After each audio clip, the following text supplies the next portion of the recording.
Personal community focus. Let's get you started with Bill Pay. You save time when you pay your bills online. It's fast, easy, and convenient. First Bank of Sea Isle City, a community bank that delivers more for you every day.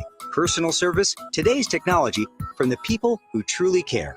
Learn more at firstbankseaisle.com. Member FDIC, equal housing lender. Home of the Philadelphia Eagles. They got him again! Sixers. Bang! It's good! Ball game! And Flyers. Tipped in front of the net! 97.3 ESPN. WENJ. WENJ HD. Millville, Atlantic City. A Town Square media station serving all of South Jersey. This is Game Night with Josh Hennig. It's good! On 97.3 ESPN and the 97.3 ESPN free mobile app. And he scored! Now live from inside the Ocean Casino Resort Studio, here's Josh Hennig. Josh Hennig here on Game Night on 97.3 ESPN FM, the 97.3 ESPN mobile app powered by First Bank of Sea Isle City. Glad you guys on board the show today. A little distracted by the Phillies game, got to be honest. Phillies lead 2-1 in the bottom of the sixth inning. Matt Strahm coming into the game, so we'll keep you updated on the Phils. They try to close out their road trip with another win. Remember, they swept the Padres. They won an incredible game last night, come from behind style. And now they're trying to finish out the Angels, who, remember, are playing without Mike Trout. So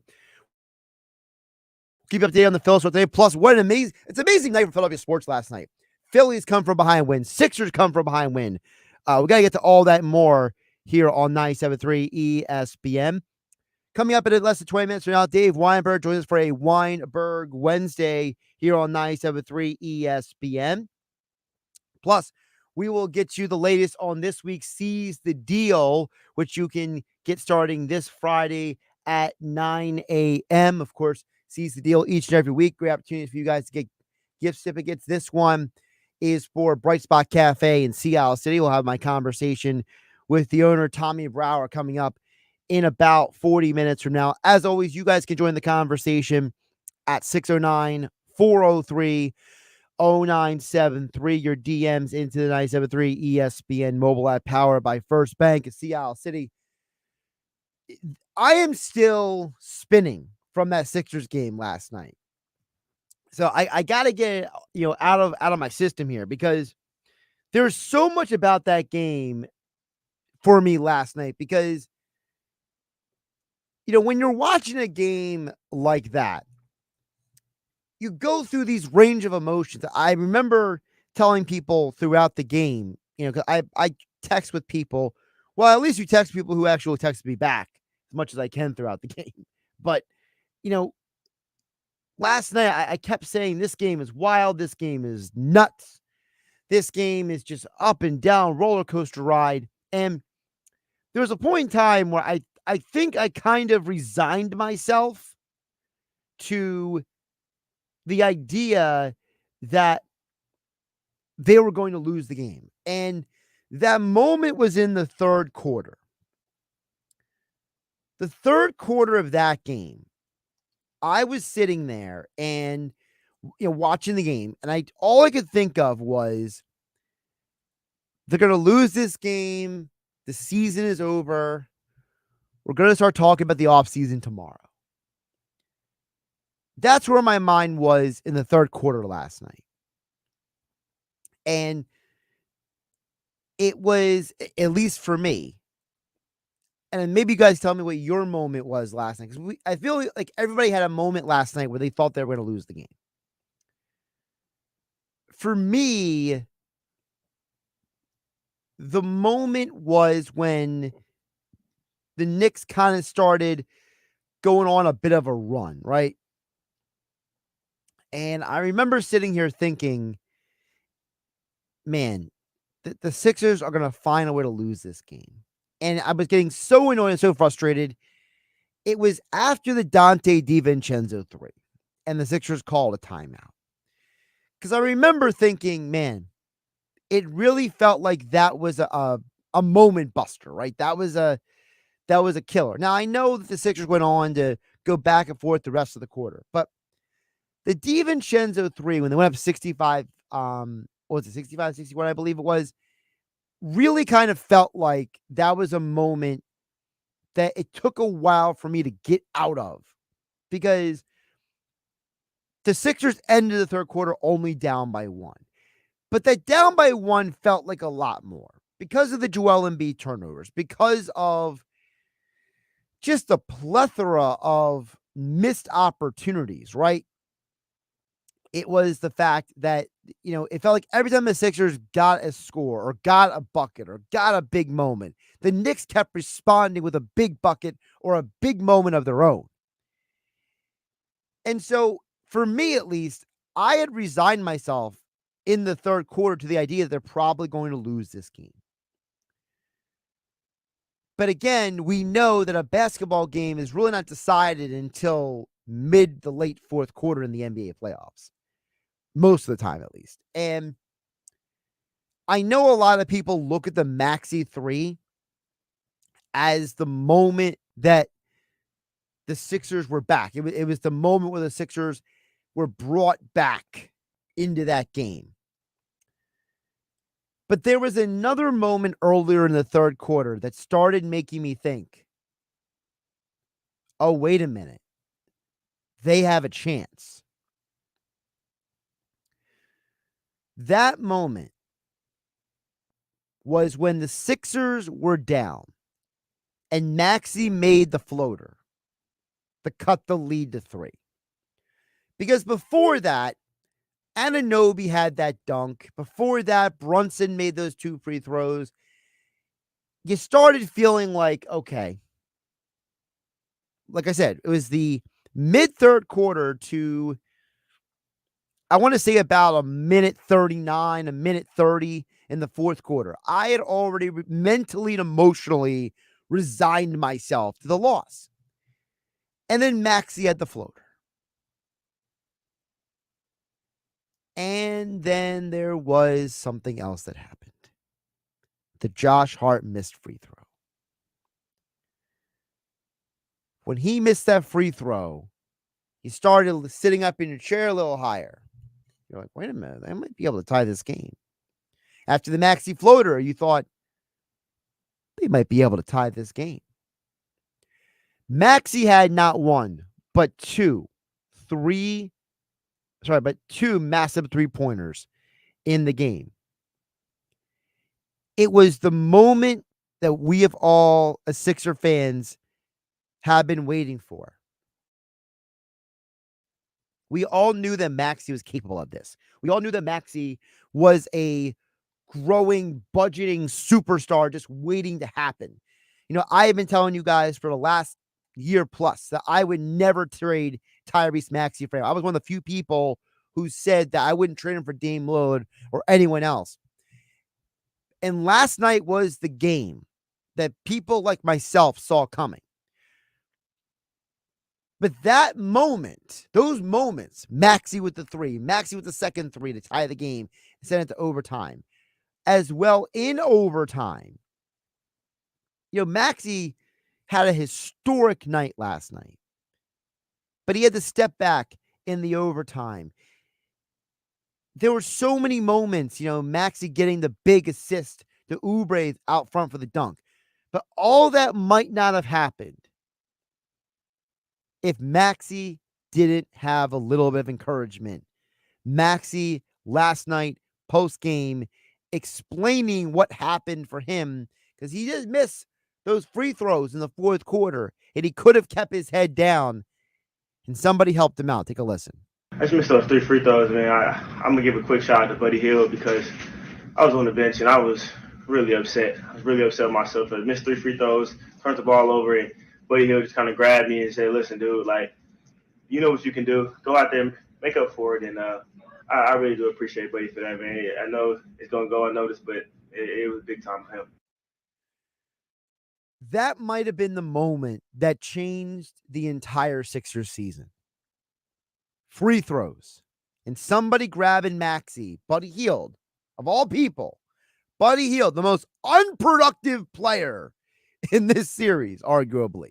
I mean, even Tobias Harris had a good game last night. Buddy Hield has been the most useless player who has gotten playing time in this series. And he might have had the most, he might have had the biggest assist of the series by grabbing Maxey and telling him, dude, don't let your head down. We still need you. You got this. It was only after he did that Maxey had the 2 big threes and the floater and all the big moments that led him on the run that they had last night. SportsCenter posted this stat last night. Tyrese Maxey scored the most points in an elimination game in Sixers history. Allen Iverson had 44 in 2001 and 42 in 2002. Maxey had 46. Maxey also now has the 3rd most points in a postseason game at Madison Square Garden. And he's on a list with some guy named Michael Jordan. Maxey had the game of all games. And as Tim Bontemps explained, this has been the guy that Joel Embiid has been waiting for all of his Sixers life. Joel Embiid and I have talked over the years about how he's never had a guy like Jamal Murray next to him, right? Well, now Joel Embiid has his Jamal Murray, and that guy is Tyrese Maxey. As tonight, as you said, 46 points, that incredible comeback in the final 30 seconds of regulation. He and Joel Embiid, who had 50 points in Game 3, they become the first teammates in NBA postseason history to have at least 45-point games in the same series. Crazy. Just think about how crazy that sounds. Maxey making history, Embiid and Maxey making history. And it's not like Maxey has played poorly in this postseason. He has scored no less than 23 points in every single game. His worst game was Game 4. And you could argue if Kyle Lowry makes his free throws and the Sixers don't play pitifully in that 4th quarter, Sixers could have won that game. Maxey scored 33 in Game 1, 35 in Game 2, and now 46 in Game 5. This young man, 23 years old, has gone out there and had his 3 biggest postseason scoring games of the 2024 NBA playoffs all on the road. He was the reason why they won last night. And as Tim Bontemps said, it's time to put all the will Joel Embiid talk about him and his future to bed. I had a conversation with Joel Embiid after the game, and for a long time, there's been a lot of speculation about what's Joel Embiid's future going to look like, and where is Joel Embiid going to play, and is he going to be in Philadelphia, and what are the Sixers going to look like? All that stuff's over. Tyrese Maxey is a full-blown, full-blooded superstar. His performance today was the stuff of, frankly, legends. You guys let me know how you're feeling after the game last night. 609-403-0973. Your DMs into the 973 ESPN mobile app powered by First Bank Seattle. Don't forget, Sixers are back in action tomorrow night at 9 p.m. Yes, 9 p.m. is the game. Of course, coverage here on 97.3 ESPN. And I'll be a part of a Sixers watch party tomorrow night at Jester's Dive Bar in Rio Grande, where they'll be giving away a Tyrese Maxey jersey at halftime. So you ever wanted to go to a Sixers watch party and hang out with yours truly, we'll have the 97.3 ESPN truck down there, and I'll be hanging out with you guys at Jester's Dive Bar tomorrow night at 9 p.m. for the Sixers watch party. Again, don't forget, 9 p.m. is the game. I know it's a late time for all of us, but guess what?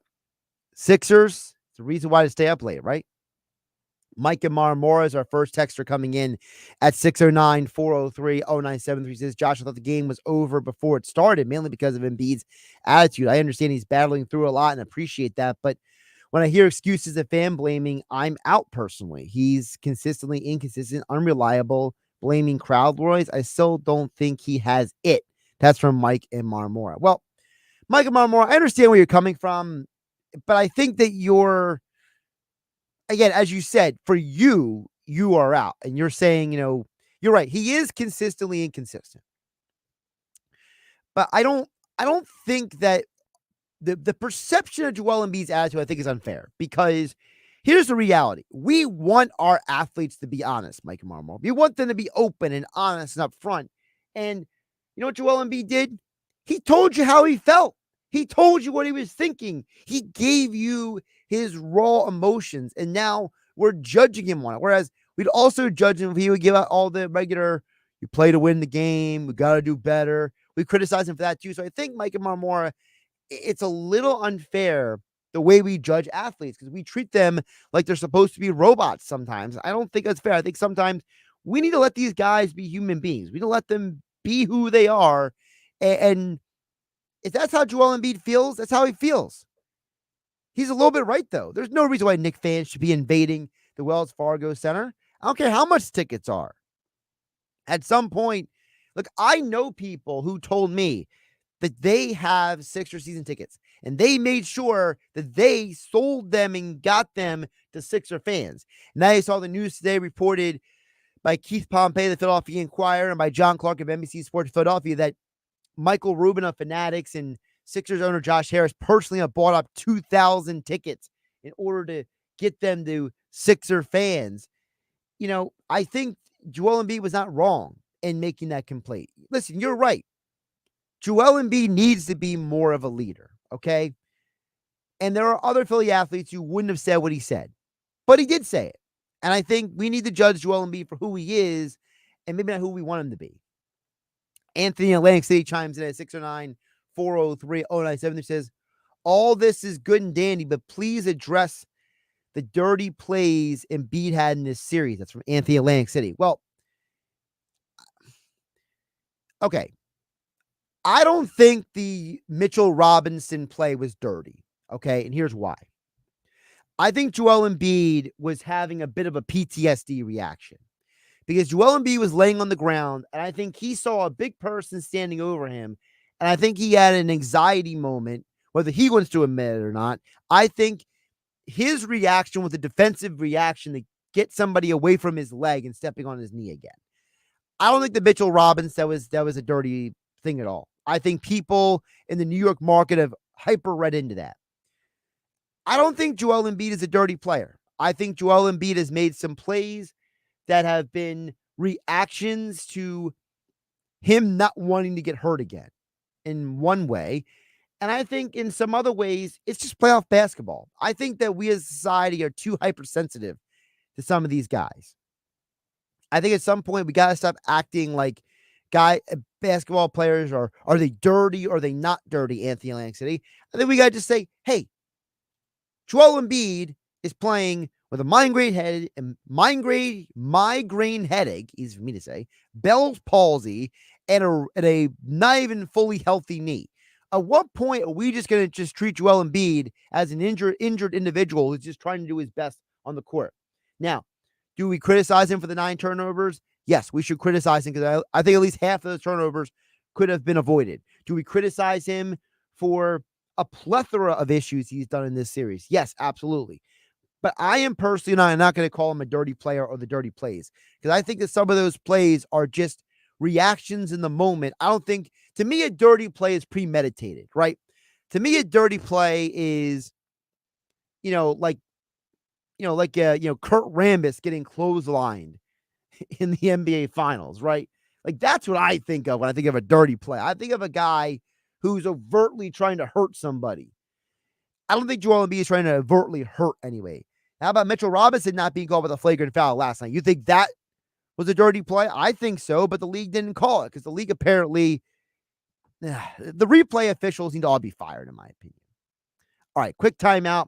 Coming in next, talk with Dave Weinberg for this week's edition of Weinberg Wednesday. I'm Josh Hennig. This is Game Night on 97.3 ESPN FM, 97.3 ESPN mobile app powered by First Bank of Sea Isle City. Wake up weekday mornings with Unsportsmanlike with Evan Cohen, Chris Canty, and Michelle Smallman. I think Tyrese Maxey, not just last night and certainly during the series and certainly during this year, I think he's the face of the franchise. As dominant as Embiid can be in games, I think Tyrese Maxey is the face of the franchise. Unsportsmanlike with Evan Cohen, Chris Canty, and Michelle Smallman on 97.3 ESPN and the 97.3 ESPN free mobile app. We're going abroad for the first time in years, to Spain. So we started using Babbel. And started learning Spanish fast. With Babbel, you can start having conversations in another language in just 3 weeks. ¿Cómo te llamas? ¿Cómo te llamas? When you learn a language, you want to actually use it. Babbel is designed with that goal in mind. In just 3 weeks, we're starting to have conversations in Spanish. Gracias, Babbel. Babbel, language for life. Now try Babbel for free at Babbel.com. That's BABBEL.com. Something good to know from First Bank of Sea Isle City. We have all of today's innovative banking products just like the big banks, but we offer something they can't. A personal community focus. Let's get you started with Bill Pay. You save time when you pay your bills online. It's fast, easy, and convenient. First Bank of Sea Isle City, a community bank that delivers more for you every day. Personal service, today's technology, from the people who truly care. Learn more at firstbankseaisle.com. Member FDIC, equal housing lender. Hear that? It's the gentle sound of a waterfall on your hike. And if you were here, you'd take a deep breath of fresh air if you weren't so winded. But you're not here, because your self-care happens out on the road, riding your motorcycle protected by Progressive. And the bugs you wipe from your headlights are all the nature you need. So if you ride, see if you could save with Progressive, America's #1 motorcycle insurer. Get an online quote in as little as 3 minutes, all from the great indoors. Progressive Casualty Insurance Company and affiliates, not available in all states. 97.3 ESPN has teamed up with Seize the Deal for incredible weekly offers from some fantastic local restaurants. Here's this week's big deal. Get a $50 gift card, good for use at Bright Spot Cafe in Sea Isle City for just $25. Get this great deal starting Friday at 9 a.m. at seizethedeal.com. Hurry, chances are this deal will sell quickly. For more info on this great deal, go to seizethedeal.com.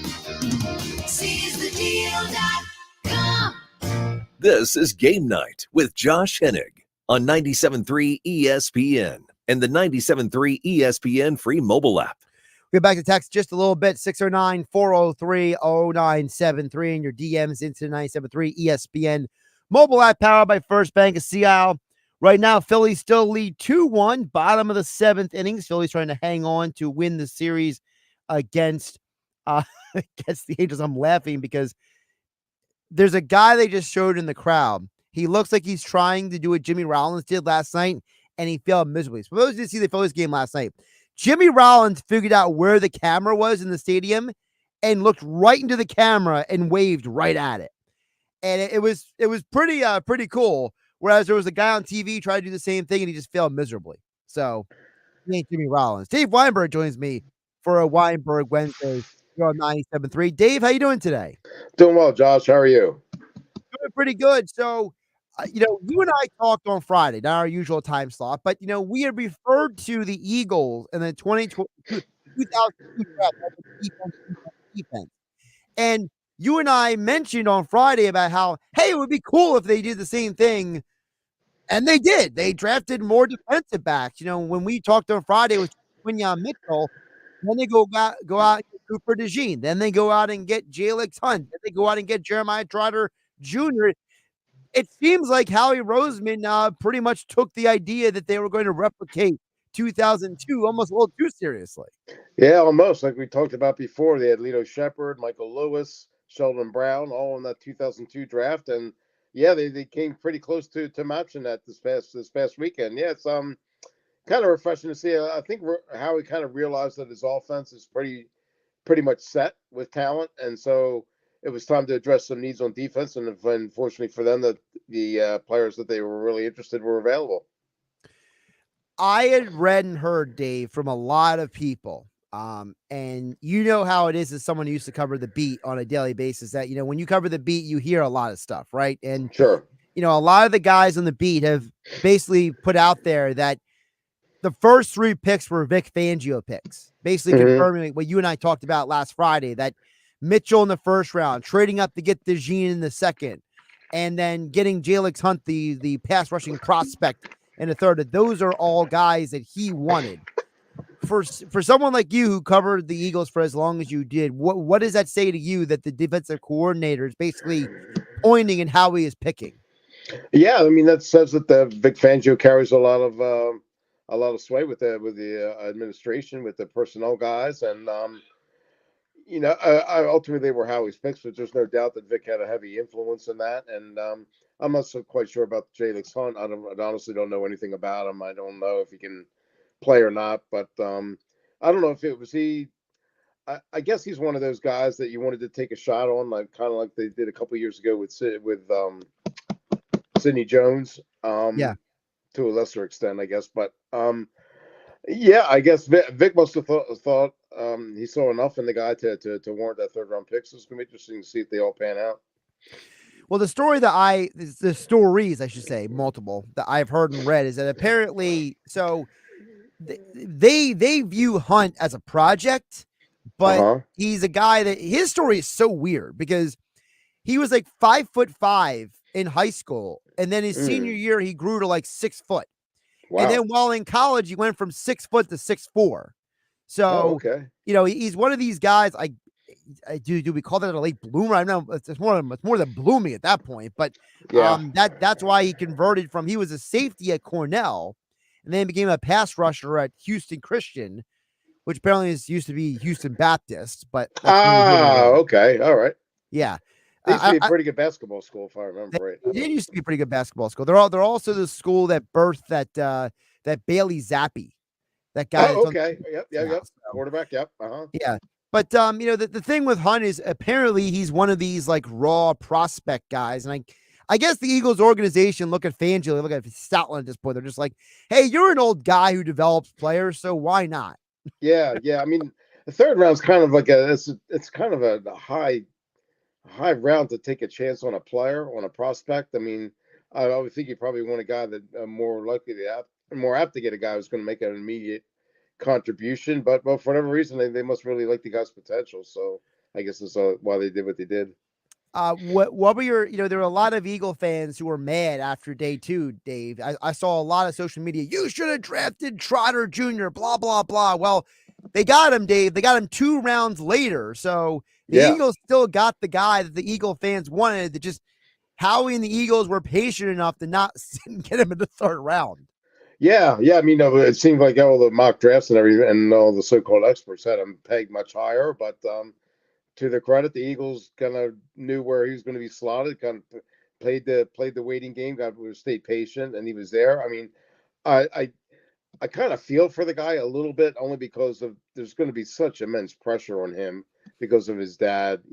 I can't help but feel that maybe he would have been better off going to another team. There wasn't that scrutiny, but and he's not the same player that his dad was. Apparently, he's like 40 pounds lighter for one thing, and more of an I guess off the ball linebacker. So it's going to be interesting to see if he can live up to the expectations. Unfortunately, the expectations are pretty high among fans anyway. Yeah. I mean, I can't speak for everybody, but based on what I understand, Dave, I think his future is more like a better version of Sean Bradley, a guy who could be a good special teams guy who can maybe be like a here and there fill in at linebacker, but I don't foresee him being some like, full-time down in and down out linebacker here. Yeah. I mean, in the 5th round is where you want to find guys like that. You're not necessarily going to find a starter. I mean, TJ Edwards was a free agent, so he's kind of the exception to the rule.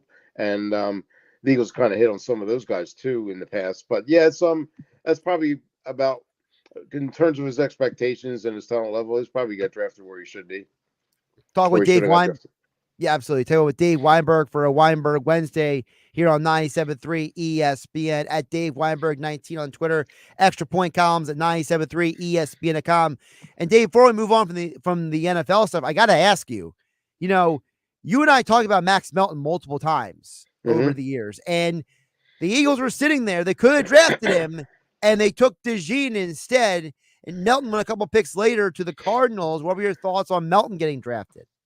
Oh, I'm really happy for the kid. I've known his dad for a long, long time, dating back when his dad was a football player and track star at Absegami, and it shows you how old I am. I covered his dad, But it's I'm really happy for him and for his family.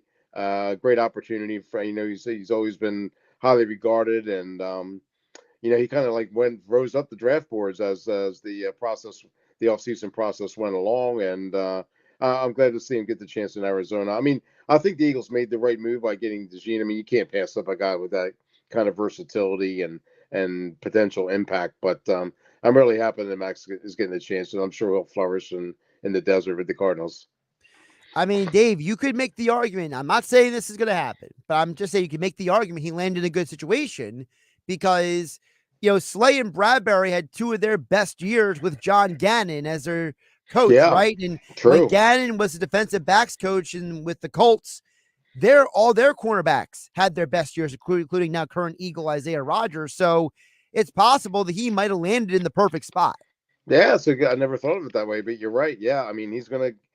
Jonathan Gannon has done a really good job as developing guys like that, and yeah, I guess you could make the argument he landed in a very good situation there.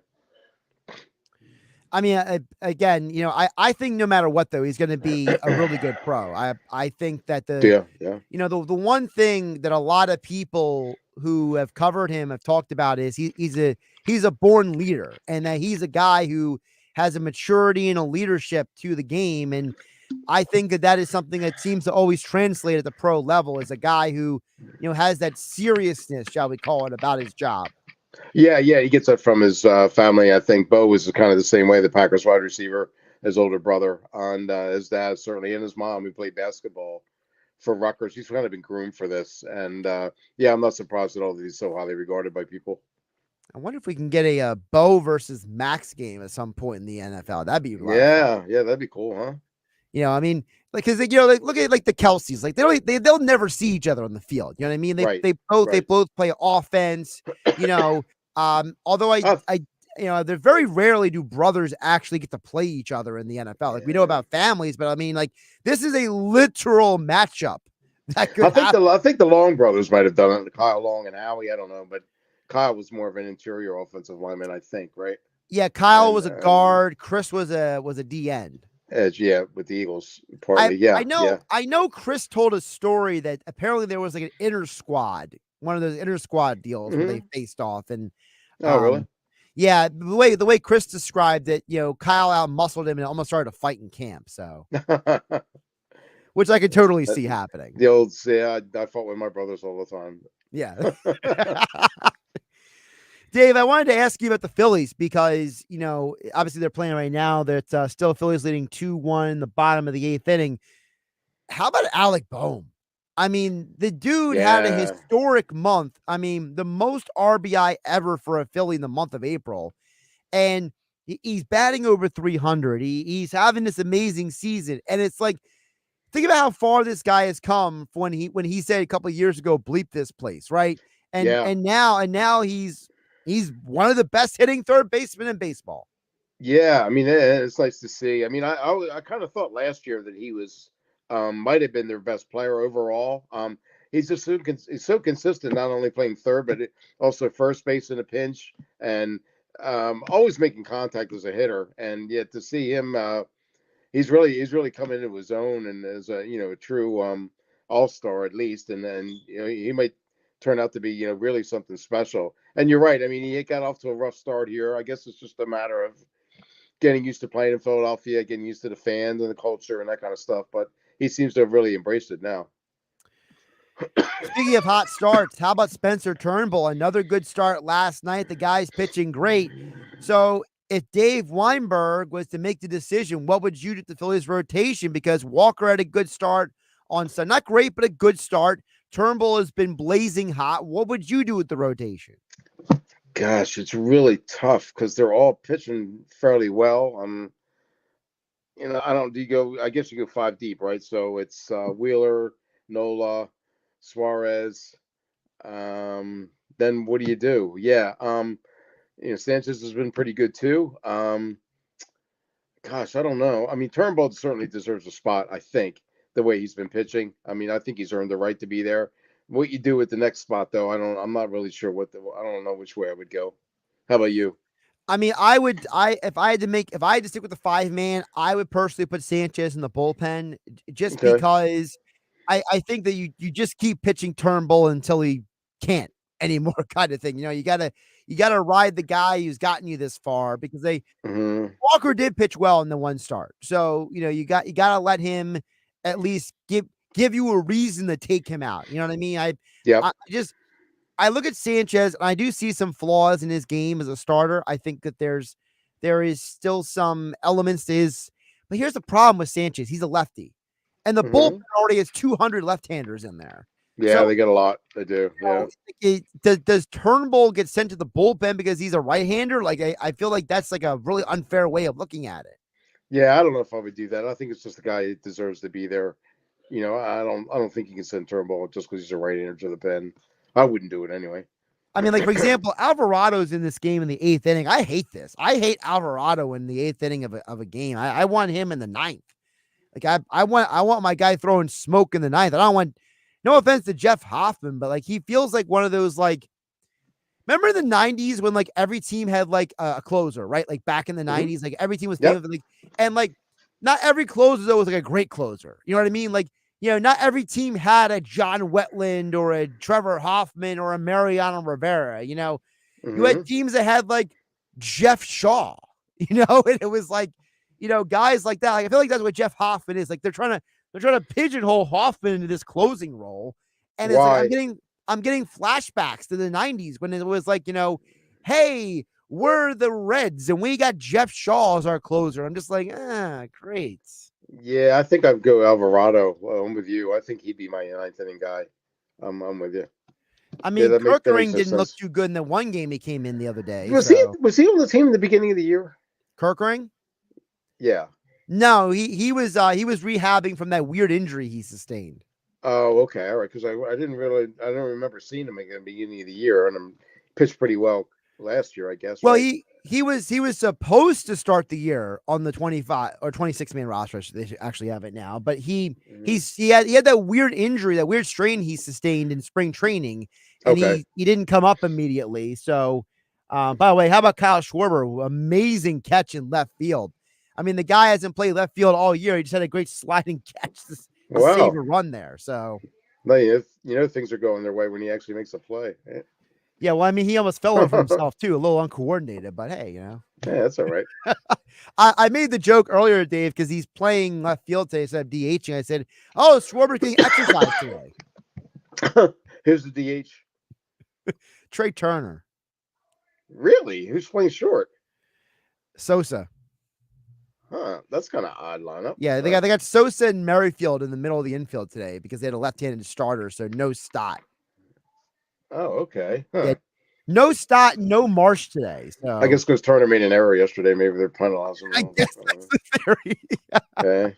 Well, apparently they let Castellanos play through everything and anything. I don't know why they don't let Trey Turner, but whatever. Yeah, really, that's the truth. Although Castellanos did hit a home run last night, and it was a big part of them coming back. So I mean, absolutely, yeah, tied the game, yeah. I feel bad for Mike Trout, by the way. Oh my gosh! Oh my goodness! Another he cannot get him, and he had a great game. He scored from second base on a pass ball and or a wild pitch or what have you. Stole a base before that. I mean, Dave, before the injury, he was leading baseball in home runs. Yeah, the dude was having a monster month of March. I'm sorry, months of April, I should say. Yeah, I mean, he wasn't hitting for average, but yeah, still, I mean, yeah, he was just. I feel so bad for him, and look, every time he looks on the verge of getting his old self back, something stupid happens. I don't even know how he heard it. He said he was like running to the dugout or something. I don't know. I mean, I don't know if this is true, but I heard one person mention they think it was during that rundown at one point the other day that he strained it and then it got worse, basically the meniscus. So maybe, I guess that's such a shame. I hope he comes back relatively soon. I mean, Joel Embiid returned and played basketball after, 8 weeks? So, I mean... Yeah, Will Street Jr., huh? The Warrior. Will Street Jr. Well, I mean, my theory is that I think basketball is more of a strenuous jumping game on the knee than baseball. So, I mean... Definitely, yep. And why can't... 7 foot, too. 7 foot. Right. Yeah, Mike Trout. A lot of strain on there, yeah. Right. Yeah. If Mike Trout can come back in 6 to 8 weeks and just play DH the rest of the year, Yeah, that's a good idea, yep. Hopefully. I mean, by the way, I just looked it up. His 10 home runs is still tied for the major league lead in home runs. Oh, yeah. Yep. He's got 10 home runs and like 11 RBIs, doesn't he? I think. His teammates have not been on base too often when he's hit one. 10 home runs and 14 RBI in 29 games. Yeah, that's sad. Gosh, the RBI is the part. I mean, I don't even know what's more impressive: the 10 home runs or the 14 RBI in 29 games. Yeah. That's like Robert Redford, the natural, like kind of stuff. By the way, I was arguing with somebody the other day. I would think The Natural is a top 3 baseball movie of all time. Oh, me too. Absolutely. Yes. Top 2. Yeah, because to me, like for example, I like For the Love of the Game. I love that movie. I think that one is. Oh, we'll disagree on that one. All right, that's fine. If I gotta listen to Vin Scully with his stupid, waxing poetic. Oh my God, he's not pitching against the Yankees. He's pitching against time. He's pitching against Father Time. Shut up. God. Wow, I didn't know you felt that strongly about Vin Scully, man, Dave. Just in that movie. I mean, I think he's a great. Just in that movie. Yeah. Oh my God. Yeah. Well, I'm more of a Bull Durham and The Natural kind of. I think they're my top 2. I love Bull Durham. I love The Natural. I mean, everybody loves Major League. I mean, how do you do that? You know. I just like the For Love of the Game more than Field of Dreams because I love the whole story about like, you know, the whole like the idea that like the movie takes you inside of like a pitcher's mentality. You know. Yeah, that's true. It does. Yeah. One of my top ones, and probably nobody agrees. I don't know. The original Bad News Bears with Walter Matthau. Mm-hmm. That's in the top. That's in my top 5 too. Yeah, I can probably give that a nod for top 5, top 6, something like that. Yeah. And Kelly Leak will give Roy Hobbs everything he wants. Yeah. I think on that note, we'll let it ride. Dave Weinberg joined for a Weinberg Wednesday here on 97.3 ESPN. Dave, appreciate you jumping on. Extra point columns are always good at 97.3 ESPN.com. We'll catch you next week. Thanks, Josh. So I just real quick shout out to Yvonne Rigby for getting that opportunity with the Ravens, the EHT kid. That was really nice to see. So anyway, but yeah, thanks again as always. I'll talk to you next week. Absolutely. You can read more about Big B over at 97.3 ESPN.com. Dave Weinberg's latest column, extra point column over there. Josh Hennig hanging out with you here on 97.3 ESPN. Before we get back to you guys, text on the other side. Don't forget, professional boxing returns to Tropicana Showroom for the first time in 7 years as Boxing Insider Promotions presents a stacked fight card you do not want to miss on Saturday, May 11th. See undefeated junior middleweight Justin Figueroa from Atlantic City, along with former New Jersey Golden Gloves champ John Leonardo and the top New Jersey, New York fighters in action at the Tropicana Atlantic City Showroom. Go to Ticketmaster.com now to get your tickets and make sure you do not miss this special Boxing Insider Promotions event on May 11th inside Tropicana Atlantic City. All right, so to come, I got more text coming in on the text board. Plus, I'll get you guys' thoughts on the Phillies, the Sixers, the Eagles, as the Phillies are surviving the 8th inning right now. Alvarado gets out of a 2-men-on jam thanks to a little defense by Schwarber and Castellanos. How about that? Plus, my conversation with Tommy Brower from Bright Spot Cafe. This week's Seize the Deal offer goes live at 9 a.m. You can, of course, get those gift certificates, those discounts each and every week at seizethedeal.com. This week is Bright Spot Cafe in Sea Isle City.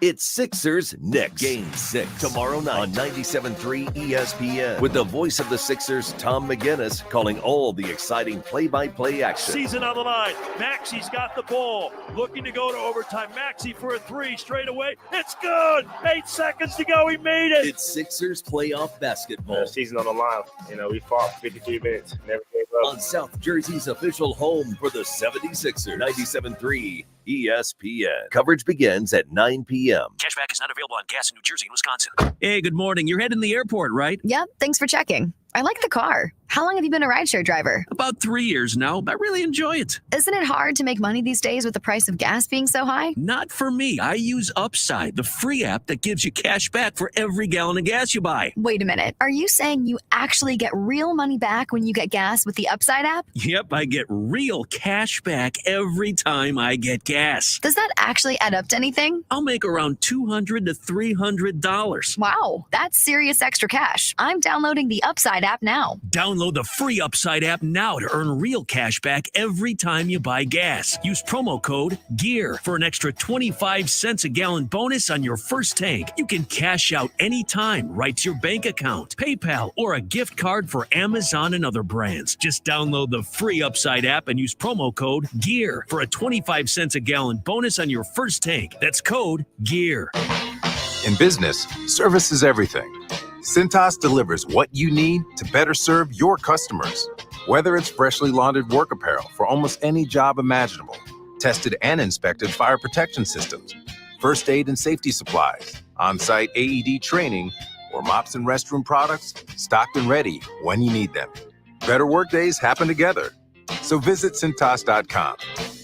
Oh, I'm ready! And get ready for the workday. I'm Kareem Abdul-Jabbar. I learned about atrial fibrillation the hard way. My symptoms would come and go: shortness of breath, fatigue. I kept going. Then I got so lightheaded, I couldn't. My doctor said I have AFib, so I'm about 5 times more likely to have a stroke. Other symptoms: irregular heartbeat, heart racing, chest pain can come and go, but the risk of stroke stays. If you have symptoms, tell a doctor. Visit notimetowait.com. Sponsored by Bristol-Myers Squibb and Pfizer. Any trade, any trade, any trade. Bring any trade to Matt Blatt Nissan, and AJ the Trade Man will give you more for your trade so you can drive away with peace of mind with Matt Blatt Nissan's exclusive 4-day love it or leave it return policy. Oh, yeah, it's on at Matt Blatt Nissan. So cash in your vehicle now before it's too late and drive home in a new Nissan today. It's on at Matt Blatt Nissan on the Black Horse Pike, Egg Harbor Township. My friends swim no matter the season, but my moderate to severe plaque psoriasis can sometimes take me out of the moment. Now, thanks to Skyrizi and clear skin, count me in. With Skyrizi, Risankizumab Riza, a prescription-only 150 milligram injection for adults who are candidates for systemic or phototherapy. 3 out of 4 people achieve 90% clear skin at 4 months. Don't use if allergic to Skyrizi. Serious allergic reactions and an increased risk of infections or a lower ability to fight them may occur. Before treatment, your doctor should check for infection and tuberculosis. Tell your doctor if you have an infection or symptoms such as fever, sweats, chills, muscle aches, or cough, or if you plan to or recently received a vaccine. Thanks to Skyrizi, there's nothing on my skin, and that means everything. Ask your doctor today about Skyrizi, the #1 dermatologist-prescribed biologic in psoriasis, and visit skyrizi.com or call 1-866-SKYRIZI to learn more.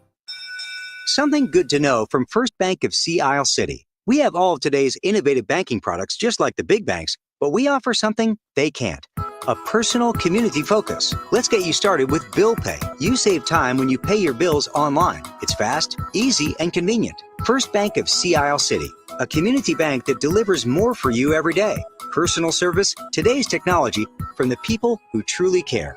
Learn more at firstbankseaisle.com. Member FDIC, equal lender. Now, more Game Night with Josh Hennig on 97.3 ESPN and on the 97.3 ESPN free mobile app powered by First Bank of Sea Isle City. Josh Hennig back here on Game Night on 97.3 ESPN FM, the 97.3 ESPN mobile app powered by First Bank of Sea Isle City. Speaking of Sea Isle City, our Seize the Deal this week is Bright Spot Cafe, located on the corner of Landis Avenue and 40th Street, which is what it is, Sea Isle City, right across from the OD. And I got the owner, Tommy Brower, joining me. Tommy, how you doing today? Good morning, Josh. How are you, buddy? Doing pretty good. So talk to me about Bright Spot Cafe, how you guys got started and what you guys do over there. Well, we started back in 2018 in Exton, PA, and then bought the old Shoebies in Sea Isle back in 2021 and moved our operation down there. We are local, farm to table, family owned and operated. My wife's from Amish country, so we do Lancaster County meats, Kunster Scrapple, John F. Martin Bacon. We really stress the importance of a good family breakfast and lunch done the old-fashioned way, really good old-fashioned home cooking, Southern style. It's a must-stop.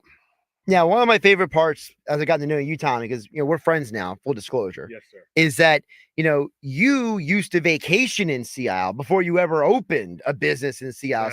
So you're familiar with South Jersey. That is correct. I've woken up in many different houses that I wasn't supposed to be in Sea Isle back into my early days, and I actually live now where we got thrown out of in 1993. So it's kind of gone full circle, and just love the town. Good people everywhere. So. And of course, you're also an Eagles fan, diehard Eagles fan, I should note. Yes, sir. So tell me about your thoughts on the Eagles draft. Love the draft. I mean, Howie worked his magic again, man. I love that we got Trotter. I know people were against it, but the first 2 picks are great. We went defense, and we needed the cornerback. We're going to call him Shrimp Lejean, but that's how I remember his name. But I mean, we got a couple studs. We addressed the secondary. We addressed our defensive needs. I'm looking forward to a big year. You mentioned about the corners. It's the first time since 2002 the Eagles went defense.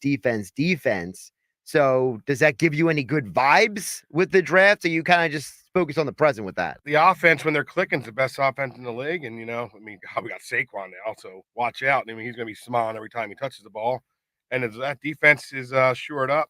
I mean, you got to love what Brandon Graham said at the draft there with the Dallas sucks. I mean, that's legendary. So I'm super pumped for this year. Tommy Brower from Bright Spot Cafe in Sea City. Again, this week, Seize the Deal goes live this Friday morning at 9 a.m. Tommy, appreciate you jumping in the studio to chat with me for a minute. Thanks, buddy. Appreciate your time. Appreciate Tommy jumping in with me this morning. Yeah, we got to chat a little bit this morning. For those who don't know, I'm a big fan of Bright Spot Cafe in Seattle. They make amazing food, breakfasts and lunches, and of course, they're open late night during the summer months. So they're my go-to spot in Seattle City to check out. This Friday morning, seizethedeal.com at 9 a.m. The sale starts for the gift certificates. So make sure you jump on the seizethedeal.com this Friday morning at 9 a.m. and make sure you get your Seize the Deal offer. Listen, you really can't beat it because you're going to be getting $50 worth of gift certificates for just $25 at seizethedeal.com. All right, back to you guys. Text at 609-403-0973. Your DMs into 973 ESPN mobile app powered by First Bank of Seattle City. Joey D. Ventnor chimes in. It says, The Rookie is a great baseball movie. Also, Rookie of the Year 2. That's from Joey D. Ventnor. All right, so a couple of things there. One, so I like The Rookie better than Rookie of the Year because, and maybe it's because all right. So when I was younger, acting like I'm so old, but my birthday is a couple of weeks. So when I was younger, I didn't watch a lot of the traditional cartoons and kid stuff, right? Obviously every kid in my generation grew up with some Sesame Street and Muppets, right? But I didn't watch a lot of the traditional cartoons. So for me, I wasn't really a Disney person as a kid, okay? I didn't really get into, hey, I want my parents to take me to Disney World. Let me watch all these cartoons and all these, Disney shows, right? So I guess for me, I didn't appreciate, your Angels in the Outfield, the Rookie of the Year, like all those kind of sports movies. Those kind of sports movies really were of little to no interest to me. So I always felt the Rookie of the Year was annoying and dumb. I think that, I would have liked the Rookie of the Year if there was a sequel to it. Like if you would have given me more of his story after all that happened, I want the 30 for 30 of what happened to him after all that. You know what I mean? Whereas the Rookie, I love the Rookie. One, because it's based on a true story. Two, because it's something that I can wrap my head around. And number three is Dennis Quaid, for goodness sake. I mean, you could argue of all the Dennis Quaid sports movies, that might have been the best job he ever did. Any Given Sunday I know is pretty well known as a Dennis Quaid sports movie, but I feel like The Rookie was better. It was wholesome. It was legitimate. It really happened. And I think that was a good pull by Joey D. Ventnor. The Rookie of the Year, though, I'm out on that. The whole storyline was weird, and I never all right, so listen, I understand someone out there shaking their head at me because I am also an action movie, superhero movie guy. If you're going to ask me to suspend my reality, right? To take myself out of the real world and put myself into fiction, you got to give me more. You got to give me better. You got to give me something else is basically what I'm saying. So That's kind of how I look at it, at least. But I don't know. Maybe I'm being a little too hard on a kids movie. So, Mike from Marmora followed up on our conversation earlier about Embiid. He says, Josh, I understand what you're saying, but at what point do we stop giving Embiid excuses? He's a super talent. Is he capable of holding a superstar status? I think there's more than enough evidence that says he can't. But he's treated and paid like one. I'm personally over it, says Mike in Marmora. Here's the thing, Mike. I understand where you're coming from, but the problem is that what you just described is probably half the NBA's star players.